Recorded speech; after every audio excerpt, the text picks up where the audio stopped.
All right. I hope to continue the streak of incredibly good content here. No pressure.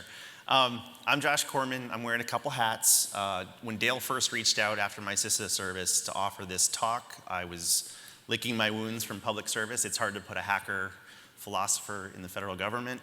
But we wanted to capture at least some of the lessons, because if we look at healthcare as a canary in the coal mine or as a universe in a grain of sand, no matter which sector you're in, I think there are some lessons that you can and will need to apply, because some of the high consequence failures we saw during the CISA COVID task force have generated unprecedented political will in a bipartisan way with executive branch support, international consensus. The public-private partnership is changing out of necessity, because once you start messing with basic bottom of Maslow's critical infrastructure needs like water and food and oil and gas, it's not good. So we have been messing with the resilient, safe delivery of critical infrastructure on some of the most basic human needs, and this political will is shifting the landscape. So please look at this as maybe a preview of what might happen in your role, in your industry, and with your regulators. So in full disclosure, not only am I no longer speaking on behalf of the federal government, my comments may not reflect theirs. I have also taken a leadership role in the private sector, so my comments on this retrospective on the CISA COVID task force may not reflect them, but clearly we are aligned enough in mission that we wanted to work together. So really what I'm here doing is continuing the now nearly a decade-long mission of I Am The Cavalry. The idea was the cavalry isn't coming, no one's gonna save us on public safety, human life issues. We like to say it's where bits and bytes meet flesh and blood. And this was long before there was a NIST cybersecurity framework was the genesis of this, and long before there was even a CISA organization, which is just 4 years old. One of our basic tenets is that our dependence on connected technology was growing faster than our ability to secure it in areas affecting public safety, human life, national security. We were trying to ring the alarm and raise the alarm without being alarmist to try to build trust and an initial head start so that when there was an inflection point in political will, we weren't starting ice cold. And what we really meant was that we knew things were flammable, but until they started catching fire, we didn't want to have to wait for a disaster. One of our day one participants, Dr. Andrea Matwishin, a law professor, she said, everyone's waiting for a cyber 9/11 or a cyber Pearl Harbor. She said, instead look at the Cuyahoga River in Ohio. It caught on fire from pollution and stayed on fire. How do you extinguish a burning river? And this isn't the first time it caught on fire. This is about where the Rock and Roll Hall of Fame stands today. It wasn't the third time. It caught on fire like 22 times. Did property damage, burned down bridges. We had to get sick enough of the damage that eventually led to the Clean Water Act and the EPA, the second newest federal agency, second only to CISA. So when you think about this, let's put these things in context. I think while we have 16 categories of critical infrastructure, and we're going to talk briefly about 55 national critical functions, let's just keep this really, really simple. The philosopher in me says the state of nature is a state of war. Nasty, brutish, and short. We would kill each other in each other's sleep. It'd be Lord of the Flies if we don't have safety for food and shelter and electricity. So we need our basic human needs provided for before we can invent iPhones or create poetry or great works of art. So people only operate at the level they feel most safe and secure at, and we are playing with the level of safety and security on our most basic food, water, shelter, safety.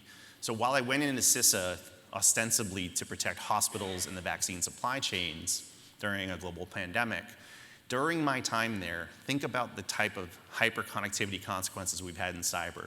We have had cyber disruption of the water we drink, the food we put on our table, the oil and gas that fuels our cars, our homes, and our supply chains, the schools your children attend, the municipalities who run towns and cities, the functioning of basic local government, the functioning of federal government agencies crippled by that overdependence on undependable IT and OT.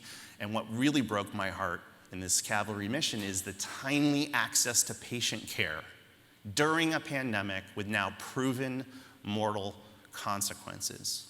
People have died. We have proof. We're not in Kansas anymore. You cannot mess with Maslow. So, brief history lesson. President Obama defined in PPD 21, Presidential Policy Directive 21, 16 designated critical infrastructure sectors. We are still using this model today, although it is being rewritten by the White House National Security Council for Resilience. You don't have to read what these are, but these silos affect how we approach managing critical infrastructure risk. Each one of those has a sector-specific agency, now called a sector risk management agency. There will not be a quiz.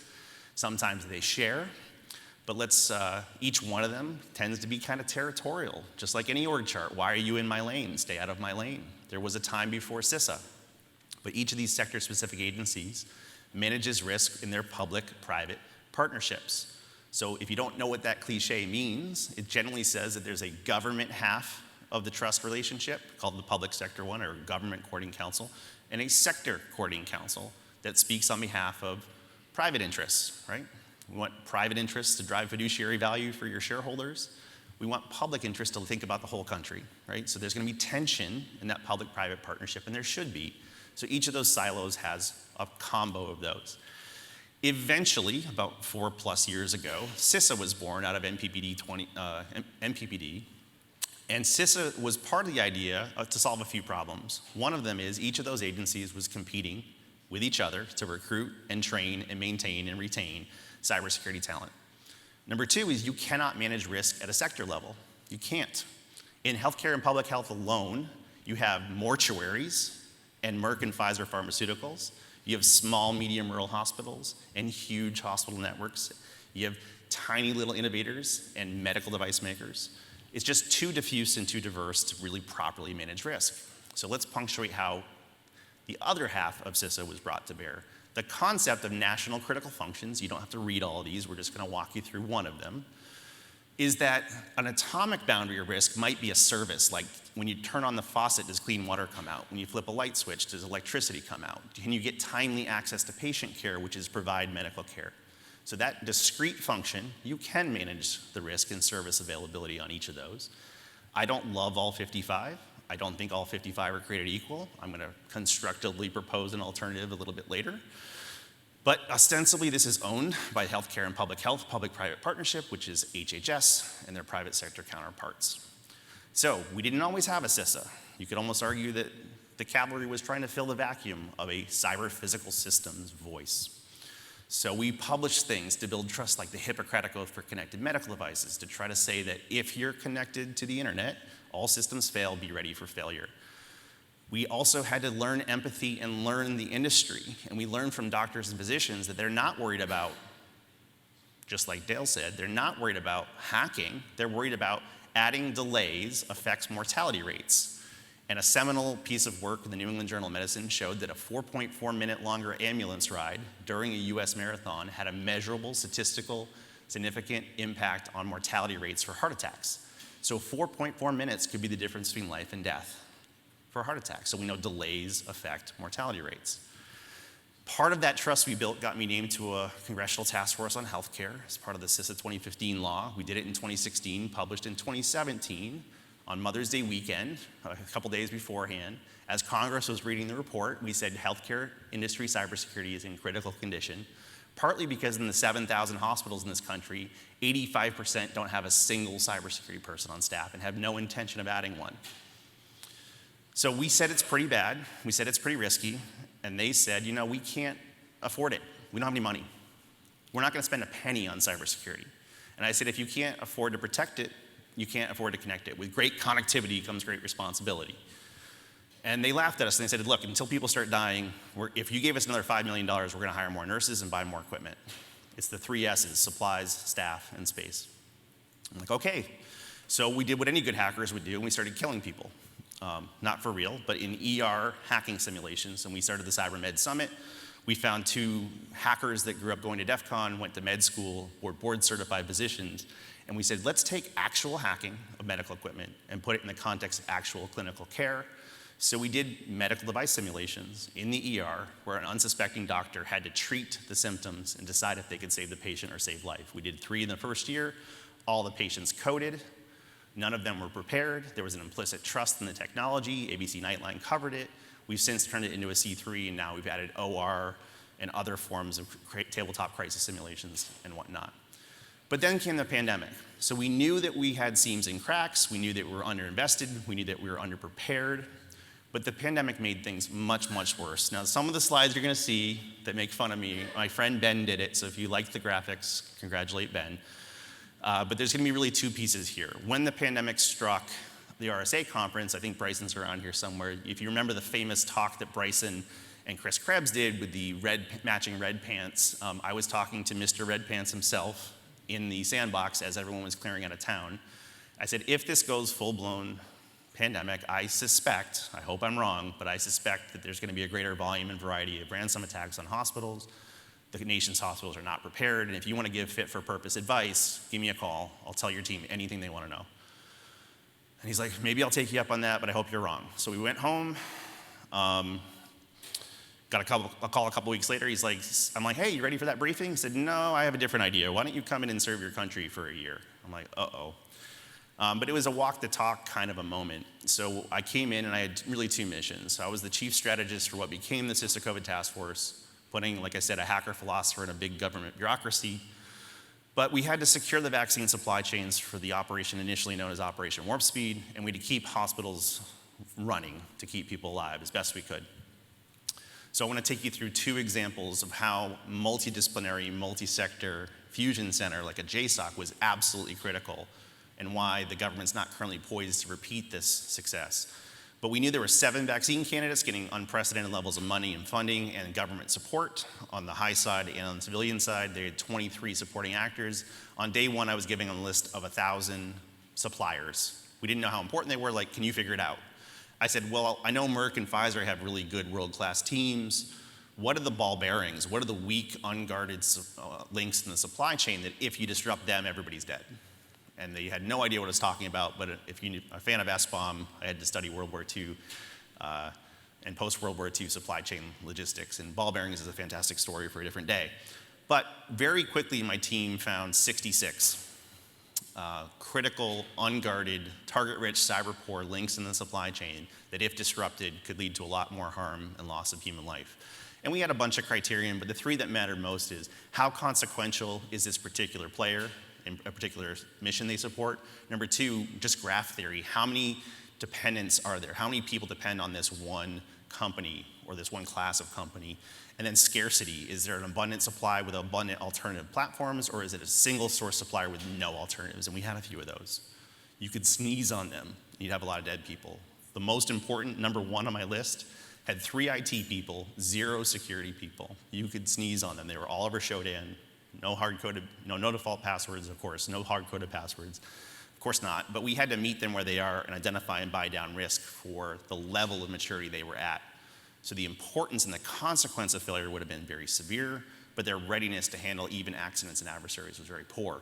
So in the context of Operation Warp Speed, we're not going to go through all of that today. I have way too much to cover. But there was really the inventing stage to come up with the first ever effective vaccines for this particular type of thing.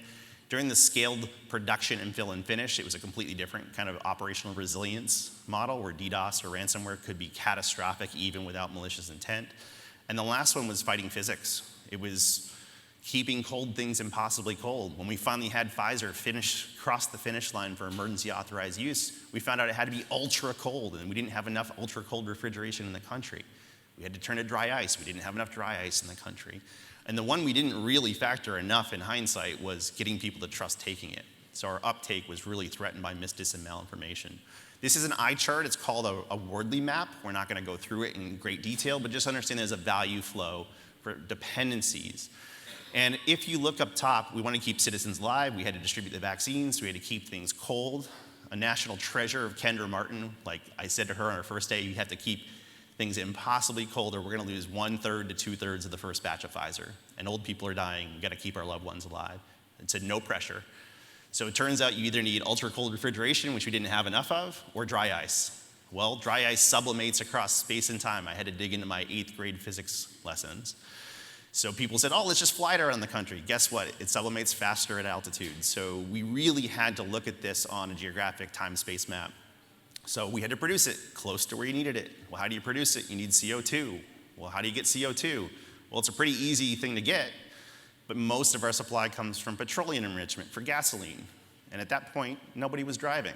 So we had a record low availability of something we needed. And what got worse is in the state of Wisconsin, which I still have nightmares over. Even though theoretically they could make enough dry ice, 90% of it was contractually committed to the cheese industry for sending Christmas gifts. So We just really don't have an appreciation for how sensitive and brittle our supply chains are, no matter what critical infrastructure sector you're in. When everything was abundant and we had ample resilience and reserves and we hadn't concentrated that risk, these trivial things like dry ice and shipping cheese can happen while keeping people alive. But this kind of thing was impossible without a multidisciplinary team of experts that we brought to bear, some of which were Govs, lifelong Gubbies, some of which were CARES Act volunteers trying to make the world safer. Let's shift to number 2, where we were slightly less successful. When you talk to hospitals and healthcare providers, they talk about the 3 S's. This is, again, a Worley map. You want to keep people alive, so you need carrying capacity where you live. You can't go to a hospital 3 states away. You need carrying capacity where you live.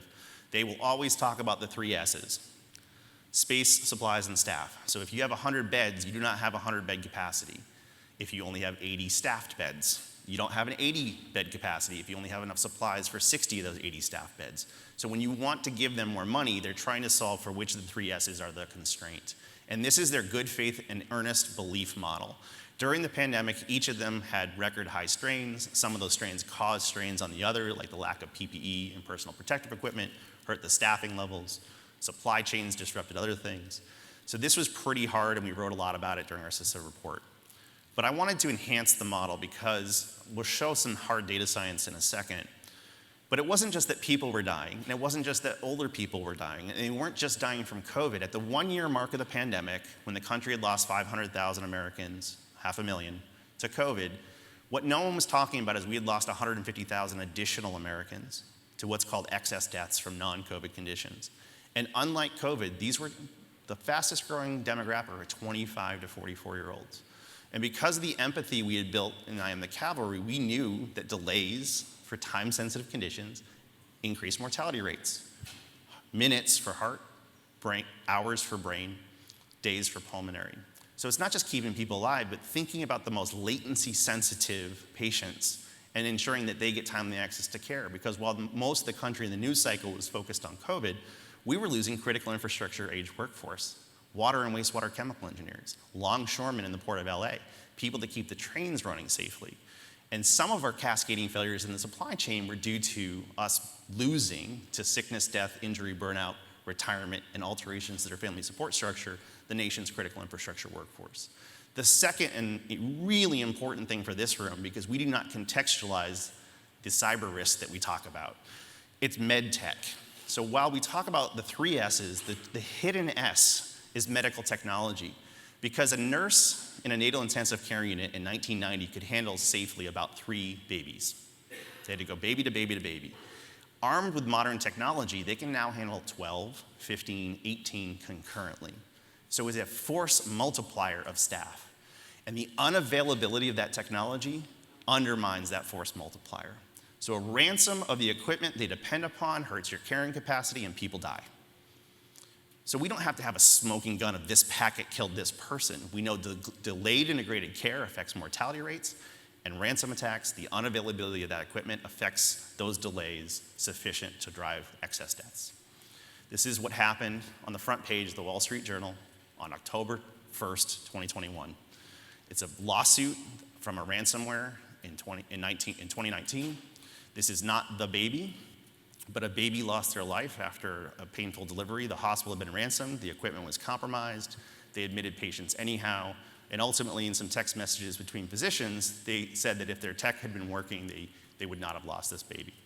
So this is ongoing in the courts, but you have a first named victim, and the essential idea here is, again, in the delivery and care of natal intensive care, there's about a dozen computers that they use to help safe care delivery. You take away those computers, it can hurt the patient.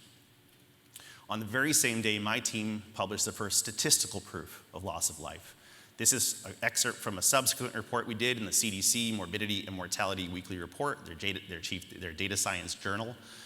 My team had noticed that when we studied those 150,000, we didn't want to just admire the problem, we wanted to prevent it. We wanted to buy down risk. And the way we did that is we looked for strong positive correlation with anything and everything. And we found that while the CDC tracked this excess death data across the 5-year rolling average, it turned out that an innocuous data point called adult ICU bed utilization, so how many people are in the ICU, the intensive care unit, when you breach 75%, you started to see a lot of excess deaths 2, 4, and 6 weeks later. If you got to 100%, it was significantly higher. So at the 75% load, you would see 18,000 dead Americans in 2 weeks. Again, the fastest growing demographic were the younger people. If you hit 100%, it was 80,000 lost Americans 2 weeks later. The nation had occurred this 3 times. Armed with that instrument, we published a report that may sound familiar. Provide medical care is in critical condition. And in a mix of qualitative and quantitative analysis, we could show that when a hospital ransomed in a city, how it took you from conventional care to rationed contingency care to ultimately crisis standards of care pretty rapidly. We looked at those deaths and we saw that they are, unsurprisingly, heart, brain, pulmonary, and diabetes was a little bit more surprising. When we looked at the age demographic, as I said, it was 25 to 44-year-olds were the fastest growing. But we had a natural experiment because, as Andrea pointed out in her data science keynote, it would be unethical for us to start comparing shutting off hospitals to see how many people die. But we did have a natural experiment in a protracted downtime for one state. And in studying the state, we could see the types of systems that were affected for hard down for 1 month, not fully recovered for 5. And when you don't have imaging, you can't treat brain and stroke. You can't tell if it's a rupture or bleed. We don't have laboratories, you can't do certain things. Cancer treatment was shut off. People had to go 1 or 2 or 3 states away, which is too long of a drive or a distance to actually survive that trip in many cases. So across a 5-month statistically significant observation period, using all the best data science and Poisson regression models and everything you can think of to be provably publishable, we could see that in the same state with the same population, under the same conditions, adjusting for hospital type and size, that the ransomed systems achieved these excess death stress levels sooner and stayed there longer than their peers. So in this natural experiment, we couldn't tell you who died, but we could tell you minimum, maximum, and most likely excess deaths associated with that delay from ransomware. There are 2 types of death on this slide. Number 1 is when those systems are unavailable and you divert ambulances to other proximal alternative care. If it's more than 4.4 minutes, you should expect more deaths from heart. If it's more than 1 to 3 hours, you should expect more deaths from stroke. But the real math that we published with the CDC was that watching ICU strain get into dangerous levels from the subsequent diversion led to excess deaths 2, 4, and 6 weeks later, corroborated by state-level data. So, what does this have to do with the mess? Let's pull this all back together as an indicator or blueprint on how I'm working with the NSC, with ONCD, with the Congress, with the CISA teams on reimagining the way we look at critical infrastructure. Provide medical care cannot be done in a vacuum. It might be that red leading actor, but it has lots of supporting actors in yellow. The other national critical functions it needs: water. Can't have a hospital run without clean water. No surgery scrubbing and no laboratories. Electricity, the movement of patients and services, cleaning products, medical chemicals. It actually touches the EPA for water, the DOT for transportation, the DOE for energy, DHS for chemical supply. It takes a village to raise that child. But let's put this back in simpler terms from Maslow. At the bottom of Maslow is, while there are 55 national critical functions, when everything is critical, nothing is critical. We need a stratification. We need to know which ones, if you shut them off, lead to a crisis of confidence in the public to trust their governments to govern. So what are those food, water, shelter, safety things? Well, let's put something objective on it. Latency tolerance. If you shut it off for minutes, hours, days, or weeks, does anybody die? And when you start to map the 55 national critical functions, I don't have to prove the honor of every single one of them. There are only about 10 plus or minus 2 that conform to this latency sensitivity. Just like the heart, brain, and pulmonary issues, what are the national critical functions that cannot go down and cannot stay down? And it's just a handful. So atomically, these ones matter more than any others and deserve us mapping their dependencies. If you add those dependencies, it turns out they tend to be dependent on each other. Again, provide medical needs water, needs electricity, needs supplies. And specific to provide medical care, failures in the unavailability and lack of resilience of provide medical care is dramatically driving loss of critical infrastructure workforce. We had pontificated 10, 20, or 30% erosions of critical infrastructure workforce for things like water and wastewater. And in point of fact, the number 1 reason given by the governor for the protracted water outages in Jackson, Mississippi is not lead pipes. It was a lack of certified chemical engineers. They are very hard to produce, and there's very few of them still breathing. And if we don't get serious about tamping down this positive feedback loop with negative consequences, each flu season, we exceed 100% bed capacity in our ICUs. Each flu season, we have demonstrably lost 6 figures of excess deaths from non-COVID conditions. So if we don't save the cheerleader, save the world on provide medical care and get serious about treating this as a multi-sector, multidisciplinary issue, people die. And with each wave of flu season, we are losing a lot more nurses and doctors. My daughter's in nursing school right now. She will not be a living, breathing, trained nurse for several more years. We are losing them faster than we can replenish them. So these type of things cause political will. They cause a change and a rebalancing in public-private partnerships. In the wake of things like SolarWinds, the White House got more muscular on Executive Order 14028. Separately, Congress was willing to lean in and say, so we'd like to understand, have we had first proof of loss of life? And the answer is yes. This has generated significant political will in the Senate and the House. This is from May. But what's most compelling is this is a kitchen table conversation, to quote Bryson. My neighbors know about this now. When it hits John Oliver, we have failed to do our job in the public-private partnership. We've got to be better. So some of the things my team is most proud of that maybe you've seen and maybe want to amplify is we really put the notion of target-rich and cyber-poor into the lexicon. Most of our advice was just do zero trust, just do all 400 pages of the NIST cybersecurity framework, just do best practices. But if 85% of the owners and operators of critical infrastructure in this country don't have a single security person on staff, they're not even playing the game, let alone playing it well. So we said, let's flip the script. What are the bad practices? And we published 3 that are dangerous. The use of unsupported end-of-life operating systems in service of critical infrastructure and national critical functions is dangerous. No pulling of punches. This could become the basis of negligence standard, or the reason you do or don't get insurance, or the things that are regulated out of existence. Number 2 is get your stuff off search. Like, see what your adversaries see. How often do we have hard-coded passwords naked on Shodan?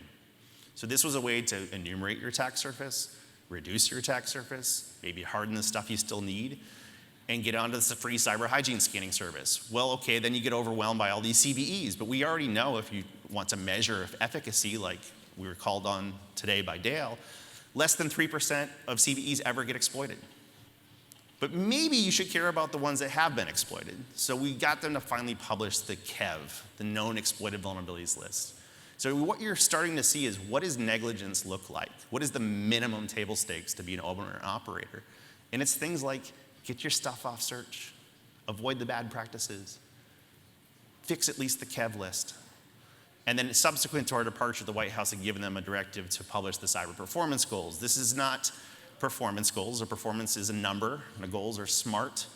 But this is the crawl stage of crawl, walk, run. And to their credit, they also knew that sometimes OT was being neglected. So maybe the controls were in place for IT, so wherever possible, they gave OT-specific breakdowns.